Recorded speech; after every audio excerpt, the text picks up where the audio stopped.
राधे राधे दोस्तों। पौष मास के शुक्ल पक्ष की द्वादशी तिथि को कुर्म द्वादशी के नाम से जाना जाता है।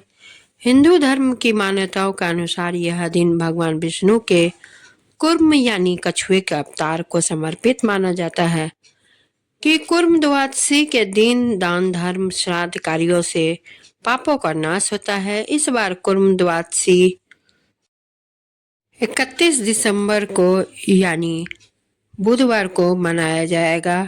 कुर्म द्वादशी का व्रत पुत्रदा एकादशी के अगले दिन ही पड़ता है। कुर्म द्वादशी के दिन भगवान श्री हरि विष्णु के कुर्म स्वरूप की पूजा की जाती है। मान्यता है कि इस दिन का व्रत और पूजा करने से व्यक्ति की सभी मनोकामना पूर्ण हो जाती है। इसके साथ ही कार्यों में सफलता प्राप्त होती है।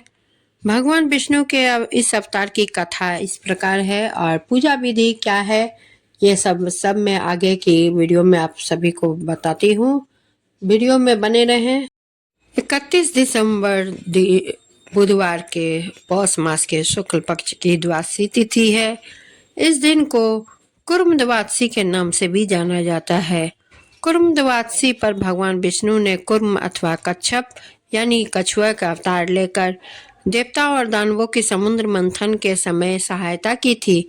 ऐसी मान्यता है कि जो जीव इस दिन श्रद्धा भाव से कुर्म अवतार की कथा पढ़ता है उसे सभी पापों से मुक्ति मिलती है और साथ ही मोक्ष की प्राप्ति होती है। हिंदू ग्रंथों के अनुसार एक समय की बात है, ऐरावत हाथी पर भ्रमण करते हुए देवराज इंद्र से मार्ग में महर्षि दुर्वासा मिले। उन्होंने इंद्र पर प्रसन्न होकर उन्हें अपने गले की पुष्पमाला प्रसाद रूप में इंद्र प्रदान की। इंद्र ने उस माला को ऐरावत के मस्तक पर डाल दिया और ऐरावत ने अपनी सूंड से उसे नीचे गिराकर पैरों से कुचल दिया। अपने प्रसाद का अपमान देखकर महर्षि दुर्वासा ने इंद्र को श्री भ्रष्ट होने का श्राप दे दिया। महर्षि के श्राप से श्रीहीन इंद्रराज दैत्यराज बलि से युद्ध में परास्त हो गए और दैत्यराज बलि का तीनों लोकों पर अधिकार हो गया। हार कर देवता ब्रह्मा जी को साथ लेकर भगवान विष्णु जी के शरण में गए और इस घोर विपत्ति से मुक्ति दिलाने की प्रार्थना की। भगवान विष्णु ने कहा, आप लोग दैत्यों से संधि कर ले और उनके सहयोग से मंदराचल को मथानी और वासुकी नाग को रस्सी बनाकर क्षीर सागर का मंथन करें। समुद्र से अमृत निकलेगा जिसे पिलाकर मैं देवताओं को अमर बना दूंगा। तभी देवता दैत्यों को पराजित करके पुनः स्वर्ग प्राप्त कर सकेंगे।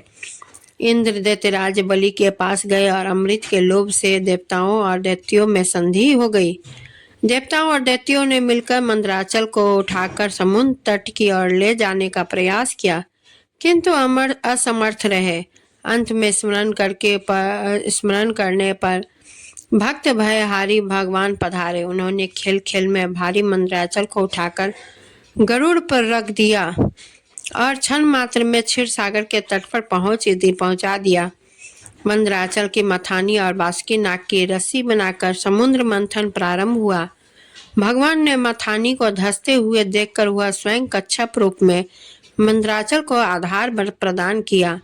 मंथन में सबसे पहले विष प्रकट हुआ, जिसकी भयंकर ज्वाला से संपूर्ण प्राणियों के प्राण संकट में पड़ गए। लोक कल्याण के लिए भगवान शंकर ने उसका पान किया। तदंतर समुद्र से लक्ष्मी, कौस्तुभ मणि, परिजात पुष्प, सुरा, धन्वंतरी, चंद्रमा, पुष्पक विमान, ऐरावत हाथी, पंचक्ष जन्य शंख, रंभा, अप्सरा, कामधेनु, उच्च सेवा घोड़ा और अमृत कुंभ निकले। अमृत कुंभ निकलते ही धन्वंतरी के हाथ से अमृत पूर्ण कलश छीनकर दैत्य लेकर भागे, क्योंकि उनमें से प्रत्येक सबसे पहले अमृत पान करना चाहता था। कलश के छीना झपटी चल रही थी और देवता निराश खड़े थे। अचानक वहां एक अद्वितीय सौंदर्यशालिनी नारी प्रकट हुई। असुरों ने उसके सौंदर्य से प्रभावित होकर उससे मध्यस्थ बनकर अमृत बांटने की प्रार्थना की। वास्तव में भगवान की ही दैत्यों को मोहित करने के लिए मोहिनी रूप धारण किया था। मोहिनी रूप धारित भगवान ने कहा, मैं जैसे भी विभाजन का कार्य करूं, चाहे वह उचित हो या अनुचित, तुम लोग बीच में बाधा उपस्थित ना करने का वचन दो, तभी मैं इस कार्य को करूंगी। सभी ने इस शर्त को स्वीकार किया। देवता और दैत्य अलग अलग पांतियों में बैठ गए। जिस समय भगवान मोहिनी रूप में दैत्य देवताओं को अमृत पिला रहे थे, वो राहु धैर्य न रख सका।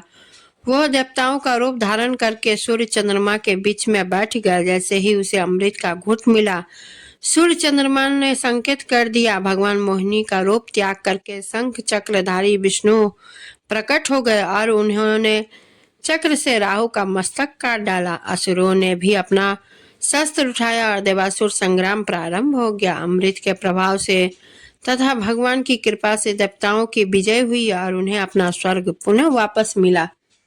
तो यह कुर्म द्वादशी का कथा है दोस्तों, और आगे मैं इनके पूजा विधि की भी बताती हूँ। वीडियो में अंत तक बने रहें।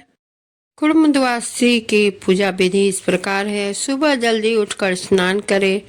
एक लकड़ी की चौकी पर देवी लक्ष्मी की प्रतिमा के साथ भगवान विष्णु की प्रतिमा स्थापित करें। पंचामृत से अभिषेक करें। भगवान को हल्दी और गोपी चंदन का तिलक लगाएं।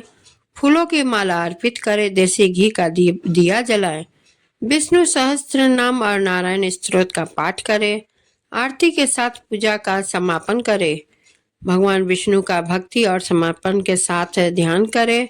व्रती प्रसाद खाकर अपना व्रत खोले। इस दिन तामसिक चीजों से दूर रहे। पूजा के दौरान हुई गलती के लिए क्षमा मांगे और अपनी जो मनोकामना हो सो भगवान विष्णु के आगे समर्पित करें, जिससे आपकी सारी मनोकामनाएं भगवान विष्णु और माता लक्ष्मी आपकी पूरी करे।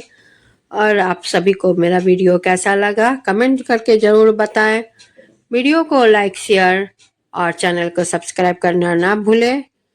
बेल आइकन को दबाना बिल्कुल ना भूलें, क्योंकि बेल आइकन से ही आपको मेरे वीडियो आने वाली वीडियो आप तक पहुंचती है और उससे सूचित किया जाता है।